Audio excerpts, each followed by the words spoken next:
Students, இந்த வீடியோவில் transportation ப்ராப்ளமில் optimal solution எப்படி கண்டுபிடிக்கிறது அப்படின்றத தான் நம்ம பார்க்க போகிறோம்.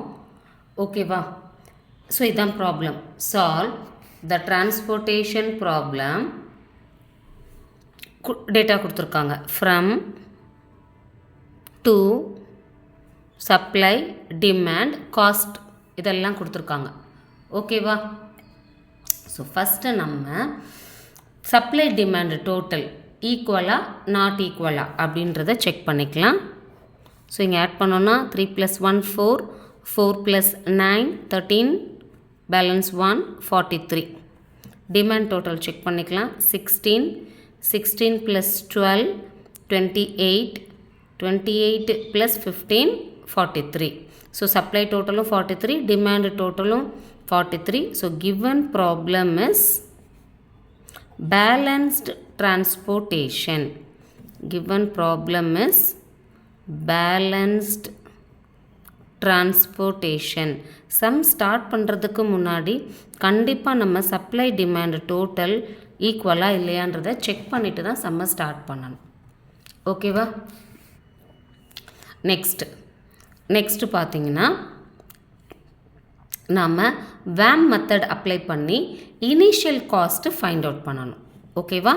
ஸோ நம்ம டிரான்ஸ்போர்ட்டேஷனில் 3 மெத்தட் இருக்குது.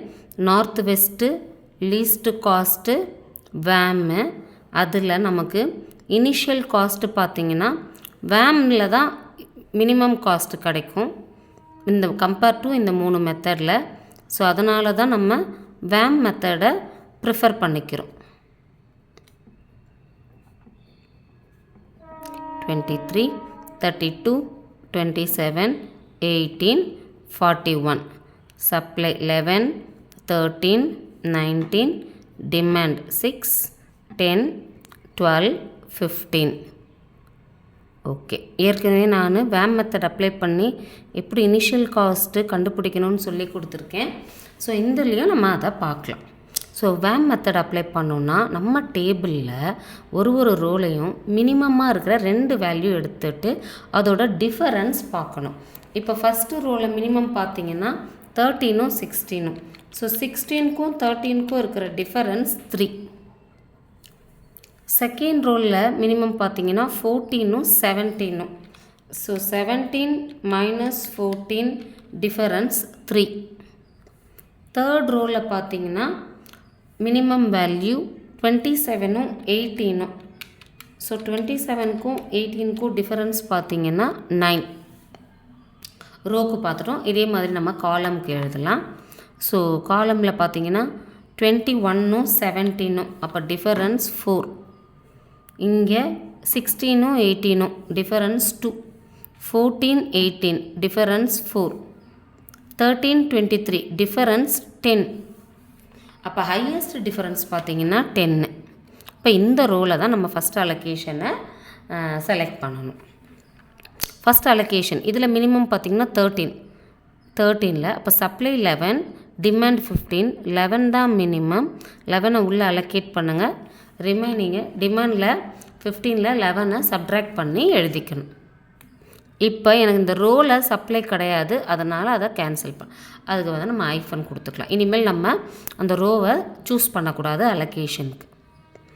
செகண்ட் ரோ பார்த்திங்கன்னா இப்போ அகெயின் நம்ம வந்து டிஃபரன்ஸ் கண்டுபிடிக்கணும். ஸோ அப்போ ஃபஸ்ட் ரோ தான் கேன்சல் ஆச்சு, அதனால் செகண்ட் ரோக்கும் தேர்ட் ரோக்கும் நமக்கு இதே வேல்யூ தான் நமக்கு கிடைக்கும். இங்கே தான் வேல்யூ வந்து டிஃபர் ஆகும். ஸோ 17க்கும் 32க்கும் டிஃபரன்ஸ் பார்த்திங்கன்னா 15, 18க்கும் 27க்கும் டிஃபரன்ஸ் 9, 14 18 டிஃபரன்ஸ் 4, 23க்கும் 41க்கும் டிஃபரன்ஸ் பார்த்தோன்னா 18. அப்போ ஹையஸ்ட் டிஃபரன்ஸ் இங்கே தான் இருக்குது. ஸோ அப்போ இந்த 2 காலமில் மினிமம் வேல்யூ 23, 4 தான் மினிமம். 4 அலோகேட் பண்ணுங்கள். ரிமைனிங் 9. ஸோ இப்போ எனக்கு இந்த காலம் கேன்சல் ஆகிடுச்சு. அப்போ இதே டிஃபரன்ஸ் தான், அதனால் இந்த டிஃபரன்ஸ் வேல்யூ நம்ம அப்படியே எழுதிக்கலாம். இப்போ இங்கே பார்த்தோன்னா 14 18 டிஃபரன்ஸ் 4, 27 18 டிஃபரன்ஸ் 9. இப்போ ஹையஸ்ட் டிஃபரன்ஸ் பார்த்திங்கன்னா 15 இல்லையா? ஸோ அப்போ 15ல் 17 தான் மினிமம் வேல்யூ, இங்கே 6 இங்கே 9, 6 தான் மினிமம், 9ல் 6 சப்ட்ராக்ட் பண்ணோன்னா 3. இப்போ எனக்கு ஃபஸ்ட்டு காலம் கேன்சல் ஆகிடுச்சு. அப்போ 9 4 இங்கே டிஃபரன்ஸ் 4, ரெண்டுமே சேம் வேல்யூவாக கிடைக்குது. 9 2 டைம்ஸ் இருக்குது, 4 2 டைம்ஸ், 9 தான் அப்போ வந்து ஹையஸ்ட் டிஃபரன்ஸ். இப்போ இந்த செல்லில் பார்த்தீங்கன்னா 18 27, 18 தான் மினிமம். அதுவே இங்கே பார்த்தாலும் 18 27. அப்போ எது வேணாலும் சூஸ் பண்ணிக்கலாம். நான் வந்து இந்த செகண்ட் காலமை ப்ரிஃபர் பண்ணிக்கிறேன். இதில் பார்த்தீங்கன்னா இங்கே 3 இருக்குது, இங்கே 10 இருக்குது, 3 தான் மினிமம், அப்போ 7. அப்போ செகண்ட் ரோ கேன்சல். ரிமைனிங் இருக்கிற ஆப்ஷன் வேறு எங்கேயுமே இல்லை, இந்த பிளேஸ் தான். அதனால் நான் டிஃபரன்ஸ் எழுதாமல் அப்படியே எழுதிக்கிறேன். ஸோ 7, அப்போ 7 சப்ட்ராக்ட் பண்ணோன்னா 12, ரிமைனிங் இருக்கிற 12 இங்கே தான். ஸோ நமக்கு சப்ளை டிமாண்டுக்கு எக்ஸாக்டாக எல்லாமே உள்ளே வந்து அலோகேஷன் ஆகிடும், ரிமைனிங் எதுவுமே இருக்காது. இருந்ததுன்னா நம்ம ஏதோ ப்ராப்ளம் மிஸ்டேக் பண்ணியிருக்கோம் அப்படின்னு அர்த்தம். ஓகே, இப்போ நான் வந்து அலோகேட் பண்ணிட்டேன். அப்போ அடுத்து பார்த்தீங்கன்னா நம்ம இந்த டேபிள் எழுதிக்கலாம். சப்ளை டிமாண்ட் இனிமேல் தேவைப்படாது, அது இல்லாமல் இந்த டேபிளும் அலோகேஷன்ஸை மட்டும் எழுதிக்கலாம். ஸோ 21 16 25 13 17 18 14 23 32 27 18 41. அலோகேஷன் பார்த்தீங்கன்னா 11 4 6 3 7 12 இல்லையா? ஓகே, ஸோ எத்தனை அலோகேஷன் இருக்குது? 1 2 3 4 5 6 அலோகேஷன்ஸ் இருக்குது. ஸோ நான் என்ன செக் பண்ணணும்னு சொல்லியிருக்கேன்? m + n - 1 கண்டிஷன் செக் பண்ணணும்னு சொல்லியிருக்கேன். ஸோ எம்னா ரோ, என்னன்னா காலம். எனக்கு 3 ரோ இருக்குது, 4 காலம் இருக்குது. இச் இஸ் ஈக்குவல் டு 6. இந்த அலோகேஷன் நம்பரும் இந்த நம்பரும் ஈக்குவலாக இருந்ததுன்னா, ஸோ அப்போ என்னோடய ப்ராப்ளமை நம்ம என்னன்னு சொல்லலாம்? நான் டீஜெனரேட் பேசிக் ஃபீஸிபிள் சொல்யூஷன் அப்படின்னு சொல்லலாம். ஓகேவா? நான் டீஜெனரேட் பேசிக் ஃபீஸிபிள் சொல்யூஷன். இதுக்கப்புறம் நம்ம இனிஷியல் காஸ்ட் எழுதலாம். therefore the initial cost is multiply பண்ணி எழுத வேண்டியது தான். 13 into 11 plus 17 into 6 plus 18 into 3 plus 23 into 4 plus 27 into 7 plus 18 into 12. So 13 into 11 answer பார்த்தீங்கன்னா 143. 17 into 6 102. 18 into 3 54. 23 into 4 92. 27 into 7 189. 18 into 12 216. So total இது எல்லாத்தையும் ஆட் பண்ணோன்னா 143 + 102 + 54 + 92 + 189 + 216 796. இதுதான் இனிஷியல் காஸ்ட். ஓகேவா? ஸோ இந்த இனிஷியல் காஸ்ட்டு தான் ஃபைனல் காஸ்ட்டா அப்படின்னு கண்டுபிடிக்கிறது தான் வந்து ஆப்டிமல் சொல்யூஷன். இப்போ அடுத்து நாம் அதுதான் செக் பண்ணணும். ஓகேவா? So to find the optimal solution, to find the optimal solution we apply modified distribution method. So நாம் வந்து மாடிஃபைடு டிஸ்ட்ரிபியூஷன் மெத்தடை வந்து அப்ளை பண்ண போகிறோம். இதை தான் ஷார்ட்டாக மோடி மெத்தட் அப்படின்னு சொல்லுவோம். மாடிஃபைடு டிஸ்ட்ரிபியூஷன் மெத்தடை தான் வந்து நம்ம ஷார்ட்டாக என்னன்னு சொல்கிறோம்? மோடி மெத்தட். ஸோ வாங்க இந்த மோடி மெத்தடோட ரூல் என்ன அப்படின்னு பார்க்கலாம். ஓகேவா? ஸோ இதோட ரூல் என்ன அப்படின்னா 2 விஷயம். ஃபஸ்ட்டு இந்த ரிலேஷன் யூஸ் பண்ணி இந்த யூஐவிஏஜேவோட வேல்யூ கண்டுபிடிக்கணும், ஃபஸ்ட்டு விஷயம். செகண்ட் விஷயம் பார்த்திங்கன்னா, இந்த டிஐஜே பாசிட்டிவா அப்படின்னு செக் பண்ணணும். So D I J equal to C I J minus of U I plus V J. Second இது செக் பண்ணணும். இது கண்டுபிடிச்சதுக்கு அப்புறமா இது positive greater than or equal to 0 இந்த கண்டிஷனை சாட்டிஸ்ஃபை பண்ணுச்சுன்னா என்னோட ப்ராப்ளம் வந்து ஆப்டிமல் சொல்யூஷன். இது சாட்டிஸ்ஃபை ஆகாமல் லெஸ் தென் 0வாக கிடச்சிதுன்னா அப்போ அது வந்து ஆப்டிமல் சொல்யூஷன் கிடையாது, ப்ராப்ளம் வந்து கண்டினியூ ஆகுது அப்படின்னு அர்த்தம். சரி, இப்போ இதை எப்படி கண்டுபிடிக்கிறது அப்படின்னு பார்க்கலாம். நம்மளோட இனிஷியல் காஸ்ட்டுக்கு முன்னாடி நம்ம டேபிள் எழுதணும் இல்லையா, அதை மாதிரி நம்ம எழுதிக்கணும். ஓகேவா? 3 rows 4 column. செல் கொஞ்சம் பெருசாக எழுதிக்கலாம், ஏன்னா உள்ள சில விஷயங்களை வந்து நம்ம அலோகேட் பண்ணணும். அதுக்காக ஒரு செல்லையும் கொஞ்சம் பெருசாக நம்ம போட்டுக்கலாம். 18, 14, 23, 32, 27, 18, 41. அலோகேஷன் பார்த்தீங்கன்னா 11, 4, 3, 6, 7, 12. ஓகே, அலோகேட் பண்ணிட்டேன். இப்போ ஃபஸ்ட்டு ரிலேஷன் இந்த C I J equal to U I plus V J இருக்கு இல்லையா, இதை தான் நான் வந்து கண்டுபிடிக்க போகிறேன். இதை எப்படி கண்டுபிடிக்கிறது அப்படின்னு பார்த்தீங்கன்னா, நம்ம இந்த டேபிளில் எங்கே அலோகேஷன்ஸ் அதிகமாக இருக்கோ அங்கே தான் வந்து நம்ம 0ன்னு எடுத்துக்கலாம்.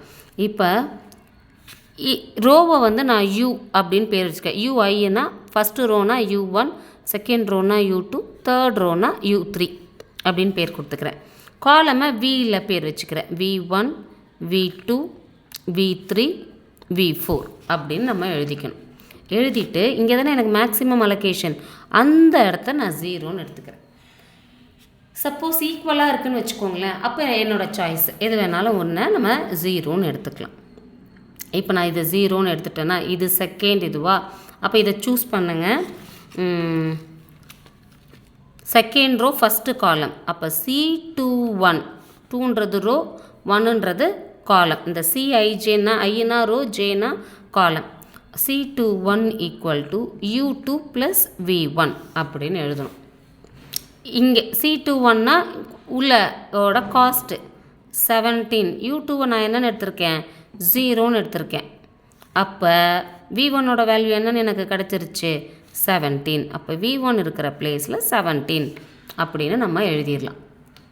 அடுத்து C22 செகண்ட் ரோ செகண்ட் காலம், அப்போ U2 plus V2. 18 equal to 0 plus V2, அப்போ 18 ஈக்குவல் டு V2. V2ஓட value 18. Next third C24 equal to U2 plus V4. 23 equal to 0 plus V4. 23 equal to V4. அப்போ V4ஓட வேல்யூ 23. ஸோ உங்களுக்கு புரிஞ்சிருக்கும்னு நினைக்கிறேன். எங்கே maximum அலோகேஷனும் அங்கே 0ன்னு எடுத்துகிட்டு அந்த அலோகேஷன் இருக்கிற செல்லை மட்டும் எடுத்து நாம் ரிமைனிங் இருக்கிற இந்த V1 அந்த செல் அந்த வேல்யூஸை நாம் கண்டுபிடிக்கணும். இந்த மாதிரி தான். ஓகே, இப்போ நான் இதை வச்சு கண்டுபிடிச்சிட்டேன். இப்போ ரிமைனிங் செல்லுக்கு ரிமைனிங் எங்கே வேல்யூ இருக்கோ நம்ம வந்து அதை வந்து சூஸ் பண்ணிக்கலாம். சரியா? இப்போ ஃபஸ்ட்டு செல்லில் பார்த்தீங்கன்னா இங்கே மட்டும்தான் அலோகேஷன். அது எந்த இது ஃபஸ்ட்டு ரோ 4th காலம். இப்போ அதை எடுத்தோன்னு வச்சுக்கோங்களேன், U1 plus V4. C14ஓட cost 13, U1 எனக்கு தெரியாது, V4 இப்போ தான் கண்டுபிடிச்சோம் 23. அதை சப்ஸ்டியூட் பண்ணுங்கள். அப்போ 13 minus 23 equal to U1 minus 10 equal to U1. அப்போ U1ஓட வேல்யூ மைனஸ் 10ன்னு கண்டுபிடிச்சிட்டோம். ஓகேவா? இப்போ ரிமைனிங் இந்த செல்லுக்கு வாங்க. அலோகேஷன் இருக்கிறத மட்டும்தான் சூஸ் பண்ணிக்கணும். Third row second column, U3 plus V2. 27 equal to U3, V2ஓட வேல்யூ 18ன்னு கண்டுபிடிச்சிருக்கோம். So 27 minus 18 equal to U3. 9 equal to U3. So U3ஓட வேல்யூ 9ன்னு கண்டுபிடிச்சிட்டோம். Next third row third column C33 equal to U3 plus V3. 18 equal to U3 இப்போ தான் 9ன்னு கண்டுபிடிச்சோம், V3 தெரியாது. So 18 minus 9 equal to V3, 9 equal to V3. V3யோட value 9. Okay, இப்போ இந்த ரிலேஷன் யூஸ் பண்ணி நான் யூவோட வேல்யூவும் வியோட வேல்யூவும் கண்டுபிடிச்சிட்டேன். என்னோட ஃபஸ்ட்டு ரிலேஷன் யூஸ் பண்ணி வேலை முடிஞ்சது. அடுத்து இது செக் பண்ணணும், டிஐஜே செக் பண்ணணும். So C I J minus U I plus V J அப்படின்னா என்ன அர்த்தம் அப்படின்னு பார்த்தீங்கன்னா, நம்ம செல்லில் அலோகேஷன் ஆகாமல் இருக்குல்ல, அங்கே வந்து என்ன செய்யணும்னா இந்த ரெண்டு வேல்யூவையும் ஆட் பண்ணி இதால் சப்ட்ராக்ட் பண்ணணும். ஃபஸ்ட்டு நம்ம அந்த யூஐயையும் விஜேவையும் ஆட் பண்ணி எழுதிக்கலாம். 17 minus 10 மேலே இங்கே எழுதிக்கலாம் 7, 18 minus 10 8, 9 minus 10 minus 1. அலோகேஷன் இல்லாத பிளேசஸில் தான் எழுதணும். 9 minus 0 9, 17 minus 9 8, 23 minus 9 14. ஓகேவா? ஸோ இந்த கார்னரில் எழுதியிருக்கேன் இல்லையா, அதெல்லாம் தான் இந்த யூஐ ப்ளஸ் விஜே. இதை ரெண்டையும் ஆட் பண்ணி எங்கே அலோகேஷன் இல்லையோ அந்த பிளேசஸில் எழுதியிருக்கேன். அடுத்து இந்த காஸ்ட்டையும் இதையும் சப்ட்ராக்ட் பண்ணுறது தான் இது. இந்த சிஐஜேன்றது ஒன்றும் இல்லை, இந்த காஸ்ட்டு தான். யூஐ விஜே இங்கே ரெண்டையும் நான் ஆட் பண்ணி இங்கே எழுதியிருக்கேன். இந்த ரெண்டையும் நம்ம சப்ட்ராக்ட் பண்ணி எழுதலாம். 21 minus 7 14, அந்த வேல்யூவை இங்கே கீழே எழுதிக்கிறேன். Next 16 minus 8 8, 25 minus of minus 1 26, 14 minus 9 5, 32 minus 8 24, 41 minus 14 27. இப்போ பாருங்கள், எனக்கு இங்கே இந்த கீழே இருக்கிற வேல்யூ பாருங்கள், இது எல்லாமே பாசிட்டிவாக 14 18 26 5 24 20. இது தாங்க டிஐஜே. அப்போ டிஐஜே எனக்கு இந்த ப்ராப்ளமில் என்ன ஆகிடுச்சு, பாசிட்டிவ் ஆகிடுச்சு. அப்போ in this problem all dij greater than 0. Our solution is optimal அப்படின்னு எழுதிட்டு, அப்போ என்னோடய இனிஷியல் காஸ்ட்டு தான் இந்த மாதிரி ஆன்சர் கிடச்சிதுன்னா என்னோடய இனிஷியல் காஸ்ட்டு தான் என்னதும் ஃபைனல் காஸ்ட்டுன்னு எழுதணும். therefore the final cost